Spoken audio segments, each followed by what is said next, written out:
100%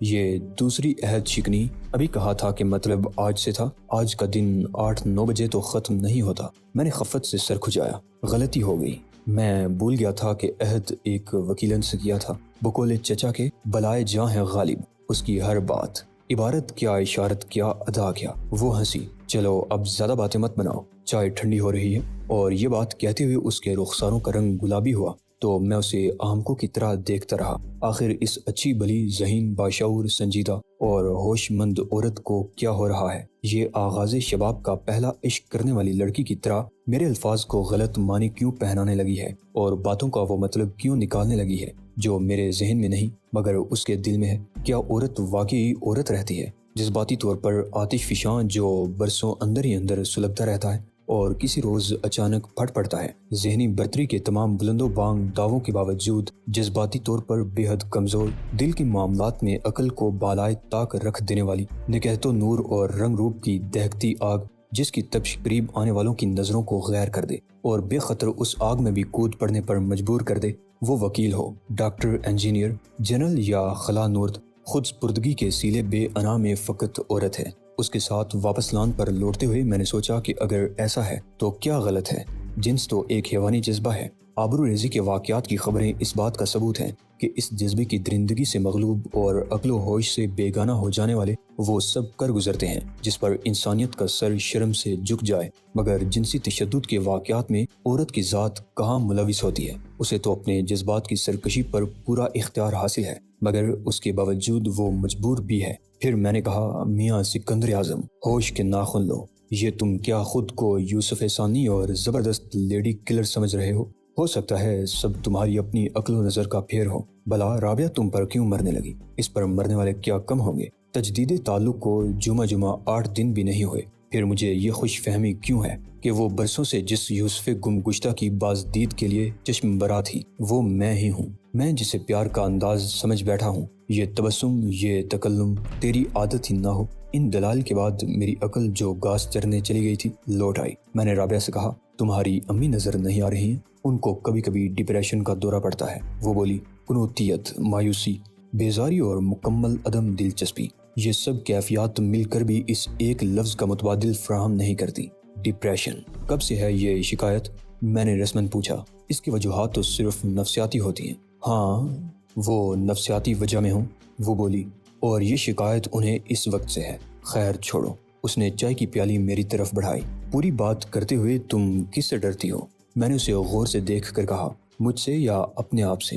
آخر تم ان کے مرض کی وجہ کیوں ہو؟ اس لیے کہ بامحاورہ اردو کے مطابق ابھی تک میرے ہاتھ پیلے نہیں ہوئے۔ وہ اسپاٹ لہجے میں بولی، اگر مرض یہ ہے تو علاج کیا ہے؟ میں نے کہا، تمہیں اچھی طرح معلوم ہے، قصور پھر کس کا ہے؟ ہاں، غور طلب بات یہ ہے کہ قصور پھر کس کا ہے؟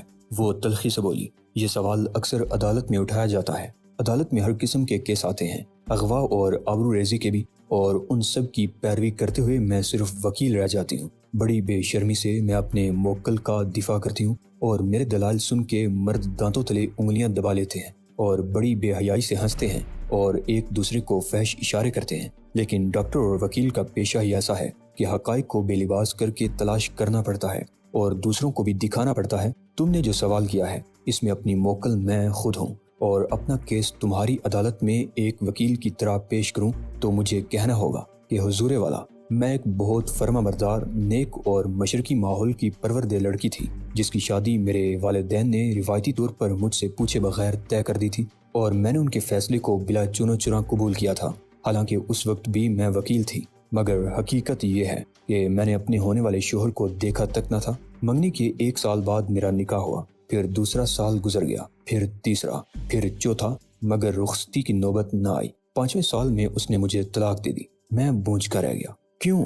اس کا دماغ خراب تھا کیا؟ نہیں مائی لارڈ، وہ بہت ذہین CSP آفیسر تھا۔ اس نے بعد میں بہت ترقی کی۔ اس کا دماغ خراب کیسے ہو سکتا ہے؟ وہ اسی سپاٹ اور تند لہجے میں بولتی گئی۔ مدعیہ کے اس انداز کے متعدد اسباب ہو سکتے ہیں۔ اسے یہ شادی یعنی میری موکلہ پسند نہ تھی۔ اسے میری موکلہ کے کردار کے بارے میں شر انگیز اطلاعات فراہم کی گئی۔ بدخواہوں نے سفلی عمل کے ذریعے علیحدگی کرا دی۔ مدالیہ کسی اور سے عقد کرنے کا خواہشمند تھا، لیکن ان میں سے ایک وجہ صحیح ہوگی۔ میں نے کہا، صحیح وجہ یہ ہے جناب والا کہ مدالیہ شادی کے قابل ہی نہیں تھا۔ اس نے خلا میں گورتے ہوئے کہا، کیونکہ تا اطلاع ثانی اس نے عقد ثانی بھی نہیں کیا ہے۔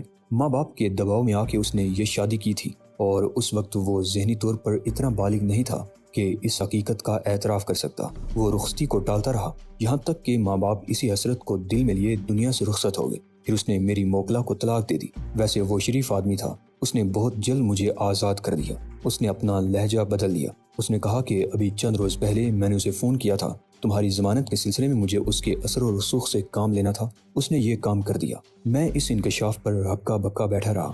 طلاق کے بعد اس کے بعد میں شادی کے نام سے متنفر ہو گئی۔ وہ بولی، یہ ایک قدرتی رد عمل تھا۔ میرے لیے کئی پیغام آئے جو میں نے مسترد کر دیے، اور اب بھی میں کسی رشتے کو نامنظور کرتی ہوں تو ماں پر ڈپریشن کا دورہ پڑ جاتا ہے۔ کیا آج بھی تم نے کوئی رشتہ نامنظور کیا ہے؟ میں نے ہمت سے کام لے کر پوچھ لیا۔ ہاں، وہ بولی، ماں نے کہا تھا محسن اچھا لڑکا ہے، تمہارا کیا خیال ہے؟ محسن واقعی اچھا لڑکا ہے، میں نے کہا، وہ بہترین رفیق حیات بن سکتا ہے، مجھے معلوم ہے، مگر اس نے کہا میری تو نسبت طے ہو چکی ہے۔ وہ تلخی سے ہنسی۔ اس نے جھوٹ بولا اور وہاں سے بھاگ گیا۔ بتاؤ قصور کس کا ہے؟ میں ایک دم کھڑا ہو گیا۔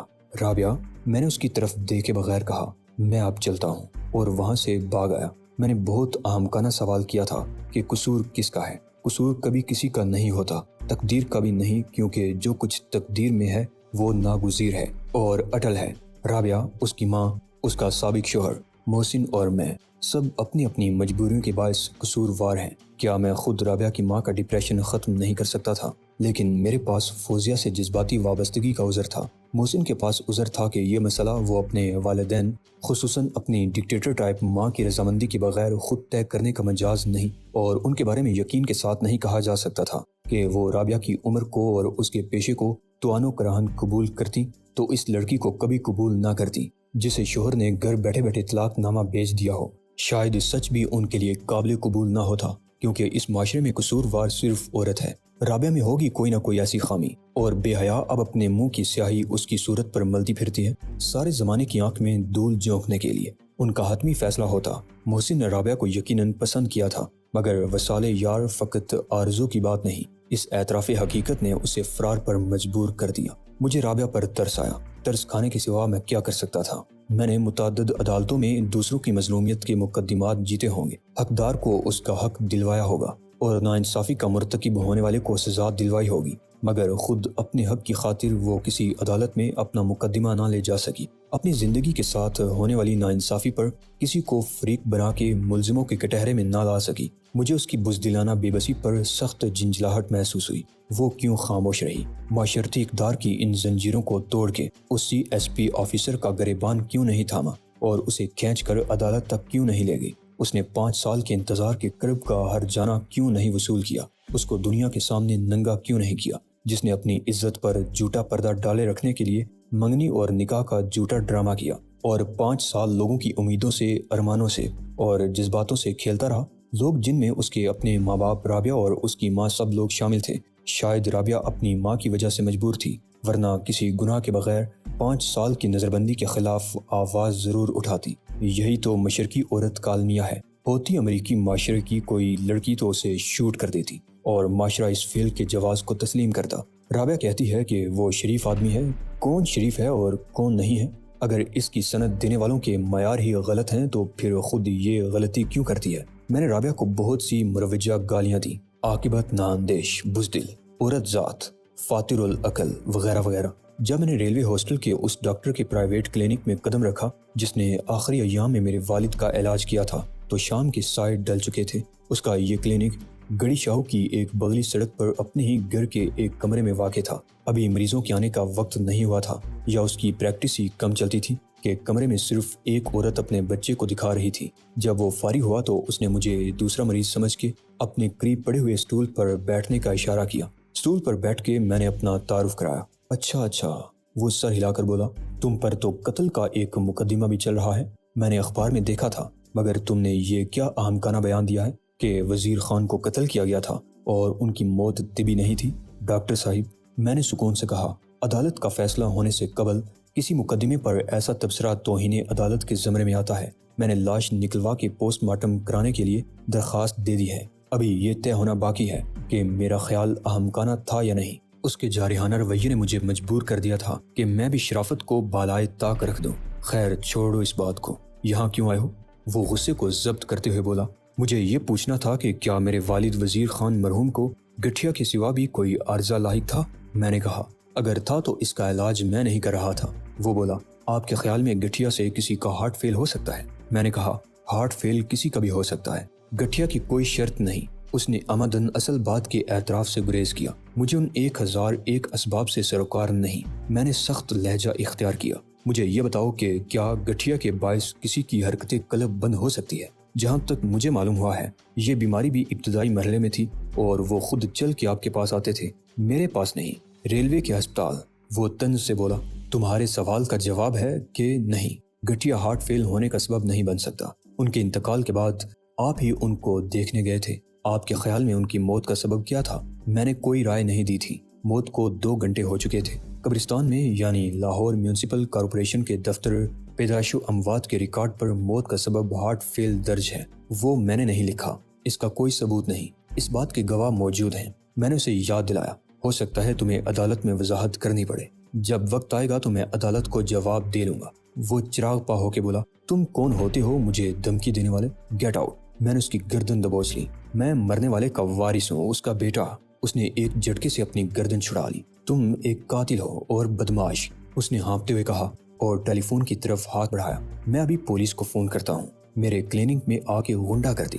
میں نے لات مار کے ٹیلی فون کا تار توڑ دیا۔ میرے یہاں سے چلے جانے کے بعد اس تار کو جوڑ کے پولیس سے جو چاہو کہنا، خودکشی کر کے کہہ دینا کہ وزیر خان کا بیٹا قتل کر گیا۔ یہاں سے نکل جانے کے بعد میں بالکل محفوظ ہوں۔ ہائی کورٹ اور سپریم کورٹ کے 2 بہت سینئر وکیل گواہی دیں گے کہ میں ان کے پاس بیٹھا اپنے کیس کی بات کر رہا تھا۔ S S P Zamin Rizvi بھی کہہ سکتے ہیں کہ میں ان کے ساتھ تھا، کیونکہ وہ میرے انکل کے دوست ہیں جو وزارت خارجہ کے ڈپٹی سیکرٹری اور میرے ضامن ہیں۔ اس کے علاوہ میں فلیٹس کے سویٹ نمبر 4 میں موجود ہوں۔ میں نے عمدن ہوٹل کا نام غلط بتایا اور اسے چھوڑ دیا۔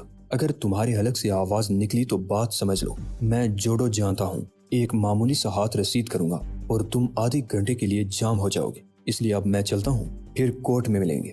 میرا خیال ہے وہ واقعی ڈر گیا تھا، چنانچہ وہ مجھے جاتے دیکھ کر بھی نہیں ہلا اور میرے رخصت ہو جانے کے بعد بھی اس نے چیخ پکار نہیں مچائی، ورنہ مجھے واقعی جوتے بغل میں دبا کے بھاگنا پڑتا اور شاید وہاں میری موجودگی کے عینی گواہ پیدا ہو جاتے۔ وہ بہت خبیث آدمی تھا اور اسی سلوک کا مستحق تھا۔ میں نے خطرناک علاقے سے نکل کے طے کیا کہ کراؤن سینما کے راستے رابعہ کی کوٹھی کے سامنے سے گزر کر پیدل چلتا ہوا ایمبیسڈر ہوٹل تک گیا۔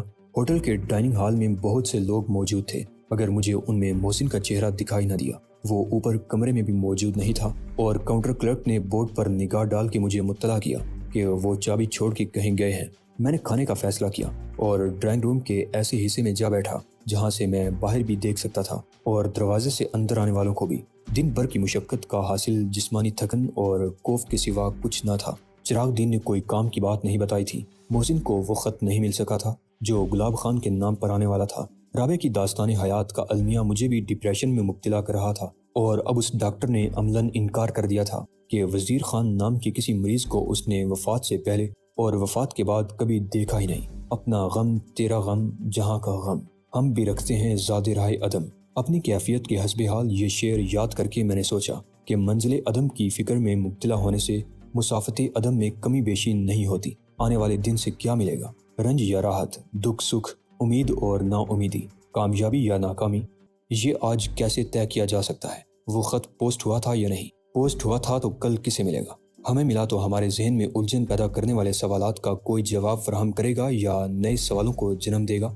رابعہ جو خواہشوں کی طلسم اور خوابوں کے فریب میں مبتلا ہے، اس حقیقت کو تسلیم کرے گی کہ ڈپریشن کا شکار اس کی ماں نہیں وہ خود ہے، اور آخر کب تک وہ اسرابوں سے جذبات کے رشتے استوار کرتی رہے گی؟ سلامت شاہ کی عدم موجودگی میں جس کی لاش شاید اب صندوق سے نکال کر مردہ خانے کی کسی میز پر ڈھیر کر دی گئی ہوگی، کیسے ثابت کروں گا کہ وزیر خان کا علاج کرنے والا اور موت کے بعد ان کی موت کے غلط اسباب کا تعین کرنے والا ڈاکٹر کون تھا؟ اور بالآخر یہ ثبوت کیسے فراہم کروں گا کہ جس وقت میر شرافت علی کا قتل ہوا میں سلامت شاہ کے ساتھ تھا؟ ذہن پر یلغار کرنے والے یہ سوال دشت کی تنہائی میں اکیلے مسافر کو گھیرنے والے غولے بیا پانی کی طرح تھے جو فراغت کی گھڑی دیکھتے ہی لاشعور کے ہر نہا خانے سے نمودار ہو جاتے تھے اور ان کا سلسلہ سرطان کے خلیوں کی طرح پھیلتا تھا۔ 1 سے 2، 2 سے 4، 4 سے 8، 16، 32، پھر 64۔ میرے لیے اماں کہیں نہ تھی اور اپنے دفاع کی سب سے مؤثر صورت یہ تھی کہ خود کو مصروفیت کے حصار سے باہر نہ آنے دوں۔ بقول انگریز کے خالی دماغ شیطان کی ورکشاپ بن جاتا ہے، تو دماغ کو حتی الامکان کام سے لگائے رکھوں۔ میں نے مینیو کا یوں مطالعہ شروع کیا جیسے اول تاخیر حفظ کرنے کا ارادہ ہے، اور جب مشرق و مغرب کے طعام پر چینی کھانوں کی ترجیح کا فیصلہ ہوا تو 10 منٹ گزر چکے تھے۔ آرڈر کی تعمیل تک میں نے صورتوں کا مطالعہ کیا۔ ہر چہرہ ایک کتاب تھا، کچھ کتابی چہرے تھے، کچھ آفتابی، چشمے برا میں اور رنگے لب و رخسار میں لندن، پیرس اور نیو یارک کے میک اپ کا طلسم تھا۔ 16 سنگار جب محاورہ تھے تو مبالغہ سمجھے جاتے تھے، اب Helene Curtis, Elizabeth Arden, Max Factor اور درجنوں سامان آرائش بنانے والوں کی مصنوعات کی فہرست حیران کرتی ہے۔ پیر کی چھوٹی انگلی سے لے کر زلفوں تک سنگار کے 1600 اسباب، 1600 رنگ، 1600 انداز۔ ایک بار کسی کیٹلاگ کو دیکھ کر میں نے سوچا تھا کہ کیا یہ سب اشیاء ایک عورت استعمال کر سکتی ہے اور پھر کسی تقریب میں شرکت کے لیے 24 گھنٹے میں تیار ہو سکتی ہے۔ ایسا ہی احمقانہ خیال مجھے کھانے کا اور محسن کا انتظار کرتے ہوئے پھر آیا کہ کاش میرے لیے کسی غیبی قوت کے ذریعے ہر چہرہ پڑھنا ممکن ہوتا اور میں دیکھ سکتا کہ شوخ ادا کے پیچھے کتنا کرب ہے اور ہر مسکراہٹ کے پیار میں نفرت کا کتنا زہر ہے۔